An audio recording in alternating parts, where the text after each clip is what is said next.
So we had a podcast a few weeks ago, and we started talking about the vagus nerve a little bit, and then we looked into it after, and there's so much there. We were super interested to learn more, and I was talking to my father, and he said, "You have to talk to Ilana. She has a pretty interesting story. She's very familiar with the vagus nerve. Basically, your journey of the vagus nerve started decades ago, right, with some sort of accident?" Correct.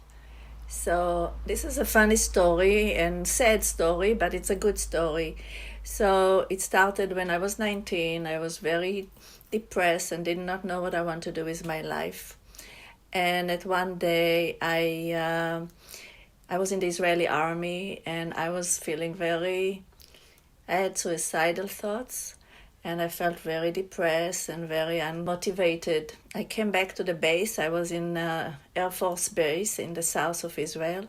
I came back to the base, and I had a friend came and say, "Would you like to go listen to some jazz tonight?" And I was like, "Yeah, why not? This is for depressed girl. It's a pretty good idea to do." So we got on a motorcycle, and we headed out from the base up on the mountain to the city, to Eilat. Have you been there? Yeah, we were. So we went down to Eilat, and on the way, I flew off the motorcycle. I just took off and flew off the motorcycle and landed on the back of my head with the helmet kind of broke a little bit. I was taken to the hospital that was right down the hill, and I was kind of lost consciousness. Was in the hospital for 3-4 days until I somehow got back together. I knew at that moment that this accident is a gift. And I went home and I saw a doctor, and he said, "Yes, you have a tear in your knee. So you have anterior cruciate in your knee tear. You want to have a surgery or you want a cast?" So I said, "Cast is easier than surgery. Let's start with that." And I never needed to have anything after that. But I worked to the physical therapy department, and I knew this is what I'm going to do for the rest of my life. That was like a message for me to go. What I didn't know, that this accident left me with a very severe head injury.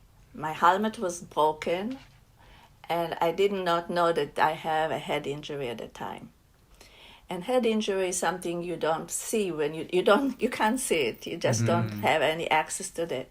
And for years, I would throw up and faint and lose consciousness and really not navigating right in the world. Wow. At one point, when I arrived to physical therapy school, we had a Feldenkrais class. It was the first time I felt like something touching my system in a way that is talking to me. For years, I would faint and throw up, and then they take me to the hospital, and nobody knows what's going on with me. And they put me on a heart monitor, and try to figure out, and we never know what is it. Until I finished my schooling in physical therapy, and I understood that this is probably my vagus nerve. But we did not know then much about the vagus nerve. What year was that? That was 1978, 1977. Wow. The history of the vagus nerve is that it was always known as the wandering nerve. It's the longest nerve in the body, and it's the very complex nerve. But at that time, there was very little understanding of fight and flight. I just lived with a very complex situation, and I knew that at least twice a year or 3 times a year, I would had a syncope. I would flail and lose consciousness. It could be by moving my eyes or by eating something wrong or being in a scuba diving class or something, and I would lose. I don't know what will cause it. I will lose my concentration. And it will take a week to 10 days to come back, to be back to my baseline. But it was a good motivation to learn about the body and about myself and about the function of this nerve, and was very reassuring when we start learning more about it, when Stephen Porges came with his vagus nerve theory and understanding of it in the bigger picture. Everything I had was made sense, including my trauma and my social behavior and so forth. That's an incredible story. Do you feel like you've fully recovered from what's happened? I'm a million times better million times better. Yet it's compromised. The nerve itself is compromised. And it's manifest in so many different little ways, including my gut are not perfect, my cardiovascular is not really good, and so forth. So, but I have compassion to myself because I understand what's going on. It's not something wrong with me. Something is compromised, and it's okay. You're not resisting it. Yeah, very good word. I don't resisting it. That's very important. Your word is very important here. There is not even, it's almost I welcome it, like teach me more.